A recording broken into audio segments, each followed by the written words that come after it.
হযরত আবু হুরায়রা রাদিয়াল্লাহু তাআলা আনহু নবী করিম সাল্লাল্লাহু আলাইহি সাল্লাম হতে বর্ণনা করেন, তিনি বলেছেন, 7 শ্রেণীর ব্যক্তিকে আল্লাহ তাআলা কিয়ামতের দিন তার আরশের ছায়ায় স্থান দিবেন, যেদিন তার ছায়া ব্যতীত অন্য কোনো ছায়া থাকবে না।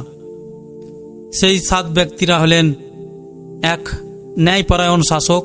2, ওই যুবক যে আল্লাহর ইবাদতের মধ্য দিয়ে বেড়ে ওঠে। 3, ওই ব্যক্তি যার অন্তর মসজিদ সমূহে ঝুলন্ত থাকে। 4, ওই 2 ব্যক্তি যারা একে অপরকে আল্লাহর উদ্দেশ্যে ভালোবাসে, তারা পরস্পর একত্রিত হয় আল্লাহরই উদ্দেশ্যে এবং বিচ্ছিন্নও হয় আল্লাহরই খাতিরে। 5, ওই ব্যক্তি যাকে কোনো সম্ভ্রান্ত ও সুন্দরী যুবতী মন্দ কাজের জন্য আহ্বান করে, অথচ সে বলে, আমি আল্লাহকে ভয় করি। 6, ওই ব্যক্তি যে এমন গোপনে দান করে তার বাম হাত জানে না ডান হাত কি দান করেছে।